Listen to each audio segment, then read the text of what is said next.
Bom, pessoal, esse vídeo agora mostra um pouquinho para vocês sobre alguns fenômenos que são importantes na interação luz e matéria, né? Um deles é o efeito fotoelétrico, é o mais importante para a gente, é o que eu mais destaco aqui. Depois eu falo um pouquinho de raio-x, efeito Compton, tá? Para a gente finalmente dar uma introdução à natureza, né, ou à dualidade partícula-onda, né, do elétron. Tá? Então, falando um pouquinho do efeito fotoelétrico, esse slide já inicial, ele demonstra bem o que é isso, né? Porque eu tenho representado aí por essa ondinha em azul, uma radiação qualquer, né? A luz qualquer que está sendo incidida sobre uma placa metálica, né? Qualquer metal aí, alumínio, sódio, o que for, né? E essa radiação está indo com energia suficiente para arrancar o elétron da superfície desse metal. Tá? Então, basicamente, isso é o efeito fotoelétrico. Né? Essa radiação vem de uma fonte externa, arranca esse elétron do metal, que passa a ser chamado, então, de fotoelétron. Okay? Bom, então vamos avançar, ou relembrar alguns detalhes que a gente comentou na aula anterior, né? No vídeo anterior, né? James Clerk Maxwell foi importante aí em estabelecer relações entre o campo elétrico e o campo magnético, né? Os campos elétrico e magnético que se propagavam à velocidade da luz, né? Então nasce aí o conceito de ondas eletromagnéticas, né? E depois vem a unificação do eletromagnetismo caótica. Então isso é importante no desenvolvimento de toda essa física, né? Em 1887, o Heinrich Hertz, ele foi extremamente fundamental no nascimento de uma nova era tecnológica da época, né? Então eu estou ali no finalzinho do século XIX para o início do século XX, e você vê o Hertz com uma nova proposta, e que obviamente vinha baseado nos seus experimentos e vários outros da época, que é o da transmissão de informação através de ondas eletromagnéticas, né? Essa transmissão de informação foi fundamental, né, para o desenvolvimento do rádio e do telégrafo sem fio, né? E isso foi importante, né, para as navegações, né? Foi importante para a comunicação de uma maneira geral, né? E a partir daí, inclusive, dessa época, começa a existir uma organização nas frequências, né? Então, alguns órgãos, né, governamentais em vários países começam a organizar o que são essas frequências de ondas eletromagnéticas. Tá? Porque se você ligasse o rádio, você pegava em qualquer frequência, qualquer rádio, né? Não tinha um canal específico. Hoje não, você liga no dial ali do seu rádio, uma frequência específica, ela está correlacionada com aquela rádio específica, ok? Então você sabe, né, em que frequência, você escuta lá, cento e tantos megahertz. O que é isso? Né? Megahertz é a unidade de frequência, tá? Da onda eletromagnética. Da onda eletromagnética, o quê? Emitida por aquela estação de rádio, né, que está emitindo a sua programação. Então, por isso que hoje, em algumas frequências, a gente tem determinadas rádios, né? Depois você vai para outras frequências, você tem onda de televisão, né? Então, você consegue organizar isso, né, de uma forma bem distinta, né? Então, isso foi muito importante com o Heinrich Hertz, lá no finalzinho do século XIX. Tá? Então, no seu artigo, né, intitulado Sobre o efeito da luz ultravioleta na descarga elétrica, ele estava tentando ainda, ou estava falando, né, sobre algo novo que ainda não tinha uma explicação, né? Então, observe que ele fala, efeito da luz ultravioleta na descarga elétrica, né? Que é basicamente o fundamento do fenômeno do efeito fotoelétrico. Tá? Em 1889, o William Horrocks descobriu que partículas de carga negativa eram ejetadas da superfície de metais, como zinco, sódio e potássio, quando iluminadas com radiação ultravioleta. Então, basicamente, foi ele que descobriu o efeito fotoelétrico e começou a analisar, eles começaram a analisar o efeito fotoelétrico do ponto de vista da física clássica, né? Em 1902, o Philipp von Leonard, que era colega de Hertz, mediu a relação carga-massa, né, dessas partículas, confirmou que o aumento do centelhamento observado por Hertz era resultado da emissão de elétrons, né? E a partir daí, esses elétrons passaram a ser chamados de fotoelétrons, né? Então, como que essa radiação interage com a matéria, né? Tem a emissão de elétrons de uma superfície metálica devido à incidência da luz sobre a mesma.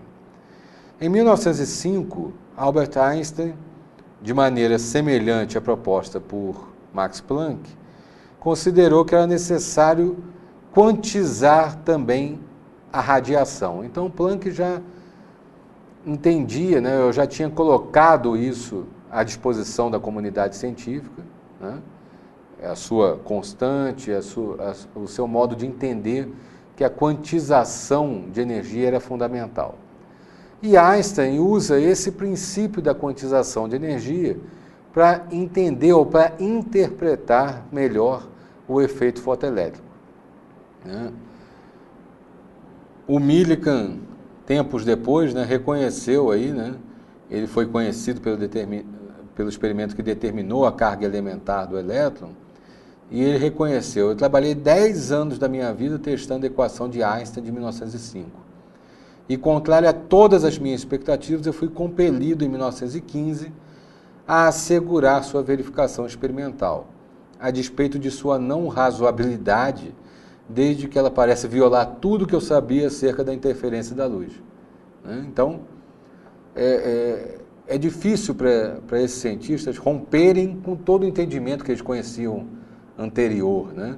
Eles estavam descobrindo algo novo, né, rompendo com uma física clássica, né, na qual eles tinham sido formados, né? Então, é preciso a gente entender um pouquinho a cabeça desses caras e que era muito difícil, né, para eles esse rompimento com a física clássica, né? Em 1921, o Einstein recebeu o Prêmio Nobel de Física, né, pelas contribuições aí à física teórica, em particular pelo seu trabalho sobre o efeito fotoelétrico, né?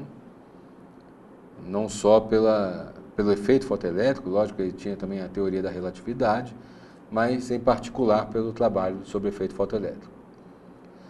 Bom, essa figura mostra um pouquinho de como o efeito fotoelétrico acontece, né? Ou o que interfere também sobre esse fenômeno, né? Você vê que tem um circuito aí elétrico montado sobre duas placas, né, positivo e negativo, né? A luz está incidida, né, sendo incidida sobre a placa positiva, né, a superfície metálica, e está provocando a emissão de elétrons, né, dessa placa a diferentes velocidades e direções. O elétron está saindo em tudo que é direção aí. Então, se a placa negativa, né, ela está sob um potencial, né, negativo, o campo elétrico na região entre as placas ela vai ser tal que o elétron vai ser desacelerado. Porque imagina, né, o elétron está sendo emitido da placa positiva, tá? Ele está saindo da placa positiva. Está indo em direção, né, no sentido à placa negativa. Então, é elétron, né, negativo indo no sentido de uma placa negativa, né? Então, é óbvio que, chegando perto, ele já começa a se desacelerar, porque ele está sofrendo uma repulsão de uma placa que está carregada, né, com a sua mesma carga, né? Cargas iguais se repelem, não é isso? Então, ele vai perdendo energia cinética ao longo do percurso entre as placas. Se algum desses elétrons atingir a placa negativa, então, obviamente, eu tenho corrente nesse circuito, que é registrado aí pelo galvanômetro, né, pelo voltímetro, tá? E aí eu tenho, logicamente, a medida da diferença de potencial entre as duas placas, ok? Então, chamando de ômega a energia que mantém o elétron ligado ao metal, a energia absorvida por esse elétron deverá ser maior do que ômega para que ocorra a fotoemissão, né? Então eu chamo de ômega a função trabalho, né? E ela é dependente do metal em questão, ok?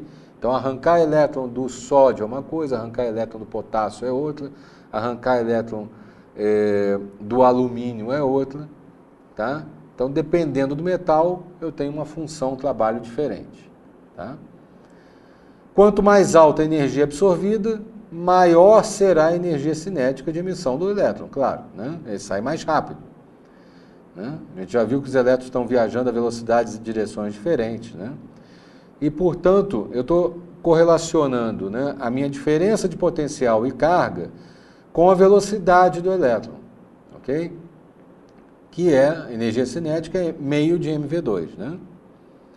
Então, os elétrons mais rápidos são aqueles que superam a força do campo elétrico que está freando esses elétrons, né? O campo elétrico gerado entre as duas placas, tá? E aí, se existe, né, um poder de frenagem desses elétrons, eu vou chamar esse potencial, né, de V0, né? Ele vai depender da frequência, mas não vai depender da intensidade da luz incidente, né? Porque a luz incidente ela incidiu sobre a placa onde os elétrons foram emitidos, né? Ela não tem nada a ver com o poder de frenagem que o campo elétrico está exercendo sobre aqueles elétrons que estão chegando na placa negativa, ok? Então eu tenho aqui um gráfico que mostra exatamente as correntes IA e IB, né, intensidade alta e intensidade baixa, que são diretamente proporcionais ao potencial limite, né? Elas medem o número de elétrons que atingem a placa negativa. Ou seja, para um potencial muito grande, a corrente atinge um valor limite, né, um valor de saturação, onde todos os fotoelétrons emitidos são coletados no cátodo. E isso a gente pode ver também nesse gráfico, né? Então eu tenho aqui o meu Uni0, aí, o meu V0, tá? Que é chamado de potencial limite ou potencial de corte, tá? Que é onde exatamente essa reta corta o meu eixo de frequências, ok? Então esse gráfico está mostrando potencial por frequência, né? O K máximo aí nessa equação representa a energia cinética do fotoelétron mais rápido, né, emitido, e isso é igual a E vezes V0, ou seja, a carga do elétron vezes o seu potencial de corte. Como eu disse, isso é dependente do metal, então a gente pode ver nesse outro gráfico que para cada metal eu tenho um potencial diferente, né? Então, tem dois aspectos fundamentais no estudo do efeito fotoelétrico, né, que não podem ser explicados em termos da teoria ondulatória clássica da luz. E aí são mais dois pontos, portanto, onde a teoria ou a física clássica falha.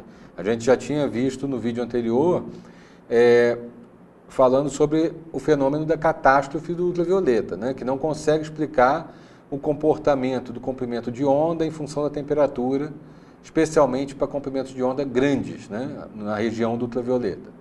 Aqui eu estou mostrando outros dois pontos onde a física clássica vai falhar, tá? São eles, né? O ponto 1. A teoria clássica ela requer que a amplitude do campo elétrico cresça se a intensidade da luz for aumentada. Ou seja, os elétrons oscilariam aí de acordo com o campo, né, e eram desprendidos da superfície metálica com energia cinética que dependia da intensidade desse campo, tá? Experimentalmente isso não é verificado, né? A energia cinética é independente da intensidade da radiação incidente, tá? Então já era um ponto onde a física clássica estava falhando. O outro ponto, o número 2 aí, fala que o efeito fotoelétrico deveria ocorrer para qualquer frequência com intensidades suficientemente altas. E, experimentalmente, isso também falhou, né? Foi verificado que existia uma frequência limite, né? Uma frequência característica do metal, na qual, abaixo dela, nenhum elétron é ejetado, né, daquela superfície do metal. Ou seja, é independente da intensidade da radiação, né, e na qual acima dela a energia cinética dos elétrons ejetados varia linearmente com a frequência. Então eram dois pontos fundamentais que tinham que ser explicados. Tá?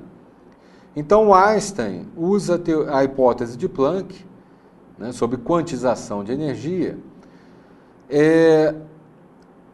adicionada à parte de radiação, né, para mostrar que deveriam existir pequenos pacotes de energia, chamados de quanta. Né? Esses pacotes de energia passaram, então, nessa época, a ser conhecidos também como fótons, né? E eram representados, né? A energia era representada por Hν. Okay? Então, Planck já tinha falado disso, né? E o Einstein usa essa hipótese. Então, a minha energia cinética, o meu KE aqui nessa fórmula, era meio de mv2, né? E isso, por sua vez, era Hν menos φ. O que é Hν menos φ? Era, né, a contribuição, né, a energia cinética de um elétron ejetado seria igual à energia do fóton incidente, né, o Hν, menos a energia requerida para remover o elétron da superfície metálica, o φ. Né? Ou seja, meu potencial lá, a minha função trabalho, né, que eu chamei antes de ômega, eu estou chamando agora de φ, okay? Para arrancar o elétron da superfície metálica. Isso tem sentido, né, gente? Então eu tenho a radiação incidente representada por um fóton, representado matematicamente por Hν, menos o poder, né, a energia que prende o elétron à superfície metálica, representado aqui por φ. Tá? Então, obviamente, Hν tinha que ser maior ou igual a φ, né, para que ocorresse a ejeção do elétron da superfície metálica, ou dizer que Hν0 era igual a φ. O que era N0? Meu N0 é o meu potencial de corte, né? Então era o meu limite, né? E isso tinha que ser igual a φ. Então eu estou dizendo que Hν0 igual a φ é o meu potencial, o meu limite da energia que tinha que ser necessária para arrancar o elétron, né, da superfície metálica. Então, dessa forma, a constante, ou melhor, o meu K aí, a minha energia cinética, né, tinha que ser igual a Hν menos Hν0, ok? Obviamente, Ni tinha que ser maior do que N0. Então, a minha função trabalho φ, ela é dada em elétron-volts, né, já que eu estou falando de elétron. A melhor forma de você medir a energia de elétron é na unidade elétron-volt. Tá? Elétron-volt é Coulomb vezes volt, né? Ou seja, 1,602 vezes 10 a menos 19 joules. Tá? Einstein, então, obteve um valor muito próximo do valor de Planck, para a própria constante de Planck, né?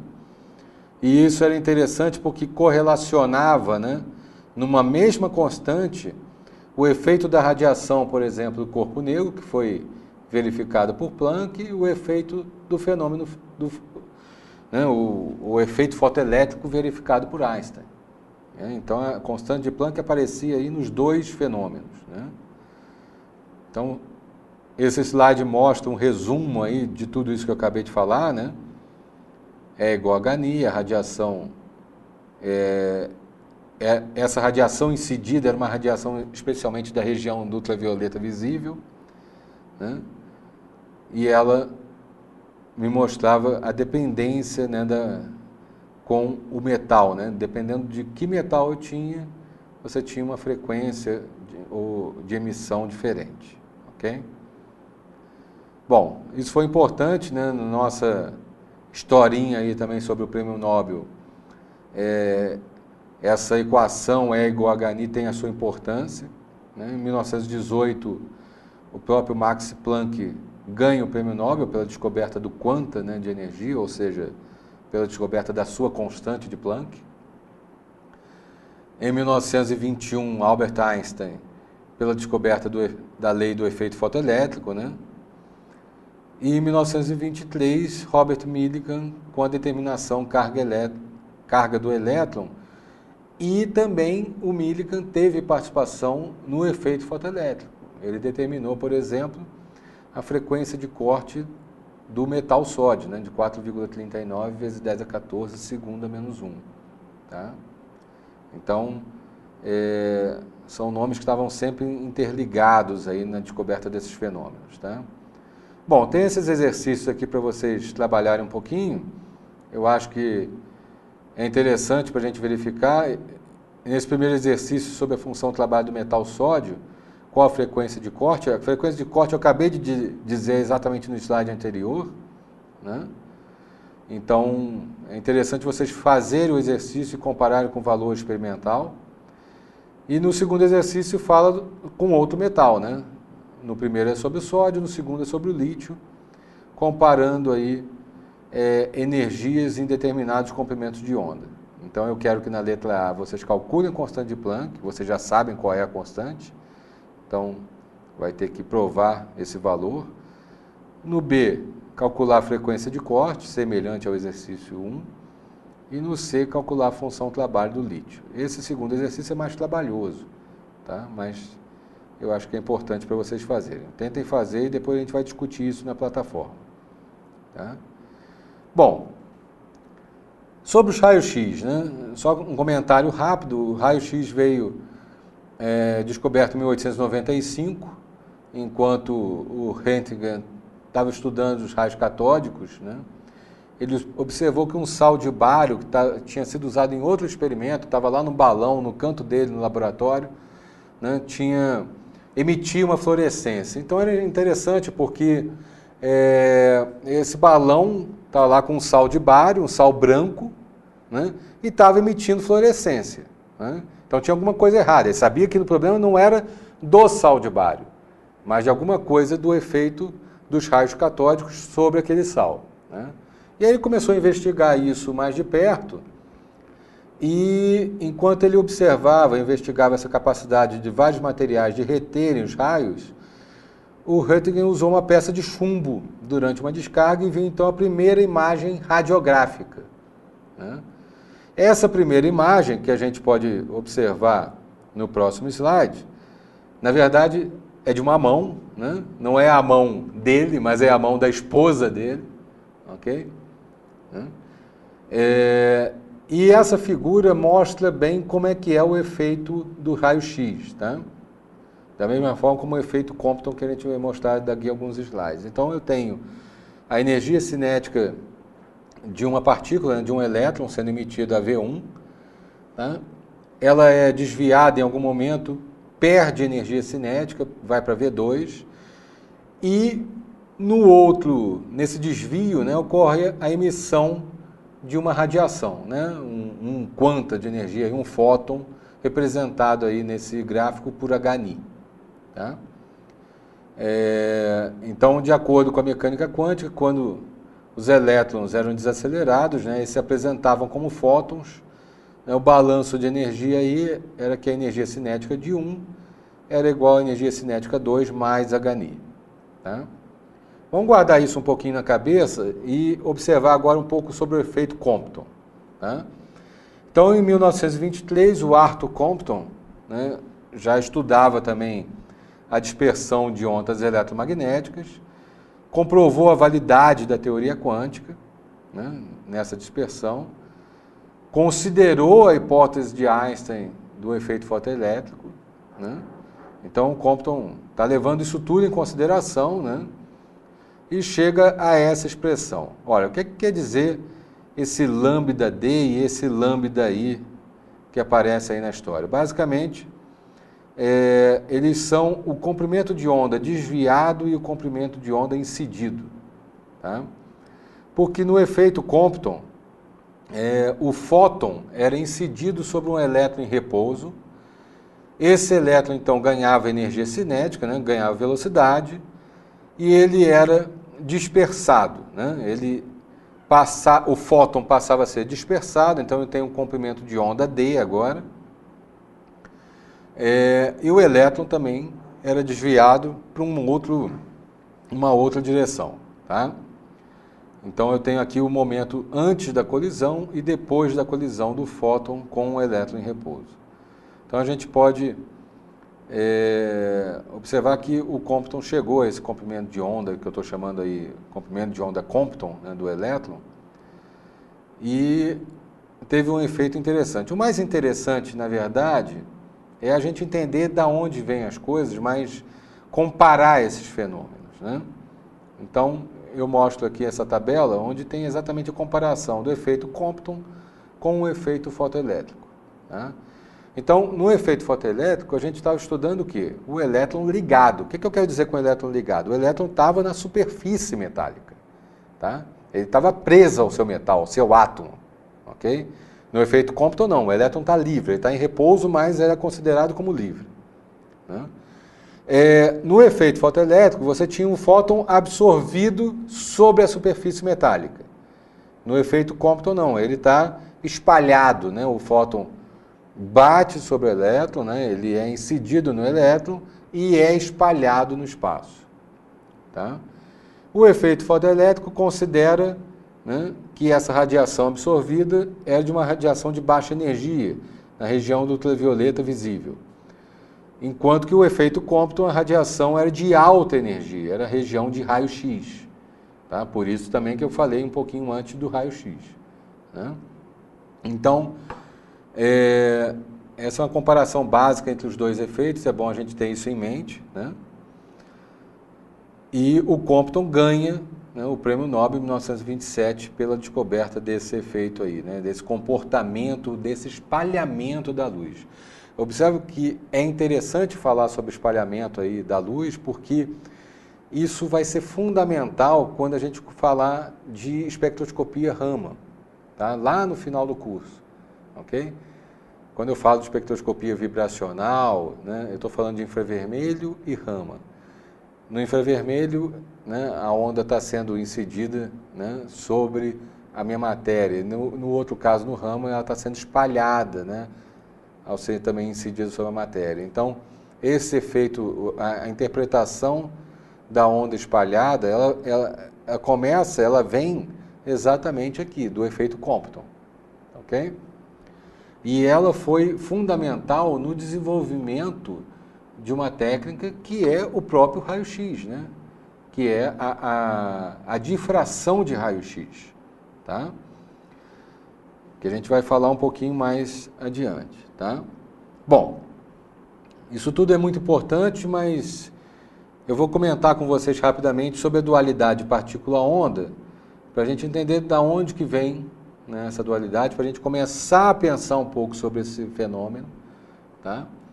E avançar no nosso modelo atômico. Depois a gente vai ter alguns vídeos sobre o modelo atômico, onde a gente vai estudar de novo Thomson, Rutherford, até o modelo de Bohr, né, e a introdução de de Broglie, né, de partícula-onda considerada por Bohr, então, no modelo atômico. Então, eu vou falar um pouquinho de partícula-onda agora, mas vou avançar nisso um pouco depois, quando eu falar realmente do modelo de Bohr, ok? E do entendimento disso para o átomo de hidrogênio. Bom, então, a dualidade partícula-onda, ela vem de toda essa explicação de Einstein sobre o efeito fotoelétrico, né, sobre a luz, a interação com a matéria, né? A gente sabe que a luz interage com a matéria como se ela fosse constituída por partícula. Então, eu tenho que imaginar isso, né? Ora, numa mesa de bilhar, você tem o choque de uma bola com a outra, né? Então, matéria com outra matéria, partícula com partícula, vamos colocar dessa forma, tá? Aqui, no efeito fotoelétrico, eu tinha interação de uma onda eletromagnética que está arrancando uma partícula, um elétron da superfície metálica. Olha, como é que é isso? Então, eu estou dizendo que a luz interage com a matéria, né? Isso é importante, ok? Bom, ao dizer que a luz está interagindo com a matéria, eu estou considerando que essa luz tem alguma coisa de partícula, né, na sua constituição, tá? Intrinsecamente, eu estou dizendo que a luz está se comportando como uma partícula e arrancando outra partícula do metal, tá? Na verdade, a história não é isso, né? Eu estou dizendo que a luz está se comportando. Ela é uma onda, né? Ela está sendo representada por uma onda eletromagnética e essa onda está se comportando como partícula. Tá? Pensar somente dessa forma não adianta, ok? Então eu tenho um problema aí, né? Então eu estou estudando a natureza corpuscular da radiação, ou seja, a partícula, a radiação se comportando como partícula, tá? E isso está nos levando a um outro problema, né? Que é a natureza ondulatória da matéria. Eu quero entender como é que a matéria se comporta, tá? Então, eu posso pensar, já que a onda está se comportando como partícula, será que eu posso pensar que a matéria vai se comportar como onda? Tá? Isso é complicado pra caramba, mas a gente vai analisar isso do ponto de vista de de Broglie. Tá? Então, as ondas de de Broglie são basicamente ondas estacionárias. Essa onda ela está sendo propagada num círculo, ok? E tem algumas características aí. Então, por exemplo, essa onda A que a gente está vendo nesse slide, ela corresponde a um número inteiro, né? Ela se completa perfeitamente após uma volta. Tá? A onda B é uma onda que não se completa após uma volta inteira. Então, observa que ela está sendo defasada. Né? A C, né, mostra já que existem mais do que duas voltas. E a D, essa onda, né, a soma das suas amplitudes está sendo mostrada aí. E essa onda já está diminuindo, né, na amplitude e a onda vai desaparecer progressivamente. Ok? Então, são basicamente comportamentos da onda de de Broglie. O que é importante nessa história para entender a onda de de Broglie? É se propagando no círculo. Né? É entender, isso vem um pouquinho da parte de relatividade, né, da luz, né, que eu tenho um momento associado à propagação da luz. Que momento é esse? Momento linear. Né? Então, se alguma coisa está se propagando num círculo, né, eu tenho aqui o raio, né, dessa onda, e tenho num vetor o momento linear. O momento linear da propagação dessa onda é o quê? É a minha tangente, ok? Da onda. Então, esse momento linear vai estar correlacionado com a energia, né, com o Hν. Então, se eu estou pensando em partícula, em luz, né, eu estou pensando em E igual a mc2. A gente conhece, né, essa equação lá de Einstein, né, da parte de relatividade. Então, vamos pegar isso. Né? Então, eu vou dizer que eu sei que E é igual a mc2, da parte de relatividade, e sei que E é igual a Hν de toda a parte estudada por Einstein e Planck, né? Interação da radiação com a matéria. Então, vamos unir os dois. Então, mc2 é igual a Hν. Né? Então, o meu momento linear é Hν sobre C, que por sua vez é H sobre lambda. Vamos guardar isso, isso é importante para a gente. Tá? Em 1923, né, vem os fenômenos associados aí de onda, né, associada a partícula, né, que é exatamente essa parte estudada por Louis de Broglie. Ele mostra que não existem diferenças entre fótons e outras partículas, que essas relações acima podem, portanto, ser aplicadas às partículas, né? Não eram relações apenas da parte de ondas, e as oscilações da partícula e da onda que acompanham estão sempre em fase. Então, isso nos leva a outras equações. Observa aí que eu coloco que 2πr, da onde que vem esse 2πr, gente? Vem do círculo, ok? Da circunferência. Né? Meu raio da circunferência, 2π a volta nessa circunferência. Né? Então, 2πr é igual a n lambda, ok? Quando eu coloco n, eu estou dizendo que tem um número inteiro associado à propagação dessa onda. Né? Então, a onda está inteira aí. Que é igual a nh sobre p. Tá? Que vem da relação que vem ali de cima, né? do início do slide. Ora, qual é a relação disso com L? Quem é esse L maiúsculo que aparece nessa equação? L é igual a RP. Quem é o L maiúsculo? É o momento angular, ok? Então, R, como eu disse, é o raio, P é o momento linear e a multiplicação desses dois vetores me dá um outro vetor, que é o momento angular, tá? Que é igual a n, que multiplica h sobre 2π. Ou eu vou aí colocar uma nova constante, né? H sobre 2π é o que eu chamo de H barra, ok? Então isso a gente tem que ter em mente, tá? A gente vai retomar essas equações mais adiante, tá? Mas eu já estou mostrando elas para vocês. Então eu tenho aí a natureza ondulatória da matéria, né? Ela está diretamente associada a toda a parte de ótica, tá? E diretamente associada ao experimento de Davidson-Germer, né? O Davidson Thomson, né? Que é o filho do J.J. Thomson lá que a gente viu, né? Do modelo atômico, tá? Eles conseguem mostrar isso, toda essa relação partícula-onda num experimento de espalhamento, né, da onda. Isso nos leva à lei de Bragg e nos leva à comprovação da relação de de Broglie, que lambda é igual a H sobre mv. Tá? Não vou entrar em detalhes aqui desse experimento, mas esse experimento foi muito importante no desenvolvimento da espectroscopia de raio-x, que é hoje ainda, e vai ser provavelmente por um bom tempo, o principal experimento para você descobrir se realmente aquilo que você sintetizou na sua bancada, o seu composto, é realmente aquele que você tinha imaginado, né? Então, a espectroscopia de raio-x é muito, muito, muito utilizada na química sintética, né? Na química de bancada, né? E ela vem, né, originária de toda esse desenvolvimento, né, da natureza ondulatória, né, da matéria, tá?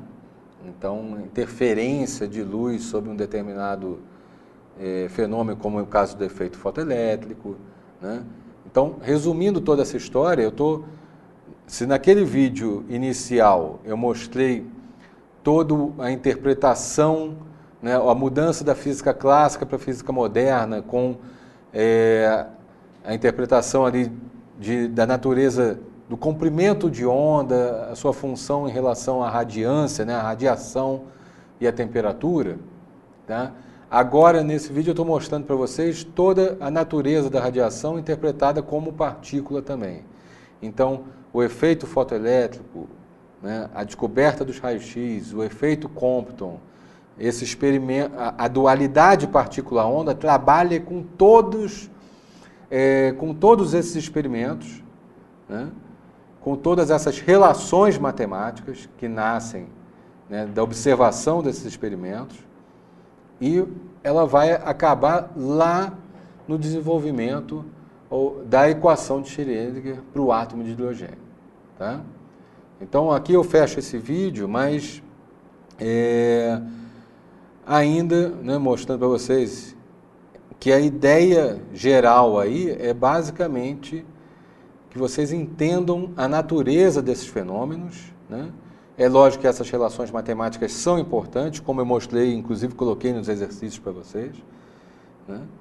Mas entender todo esse avanço, né, essa mudança da física clássica para a moderna, e esse avanço dentro da física quântica, dessa física moderna, até chegarmos à equação de Schrödinger, né? E aí a gente vai entender o que é essa equação, qual que é a importância dela para a gente, ok? Então, continuem estudando. De novo, né, participem dos fóruns, tirem suas dúvidas, né, correlacionem um pouco do que tem no livro, né, ou que eu estou colocando aí no material cedido para vocês, com o que eu estou falando nesse vídeo, tá?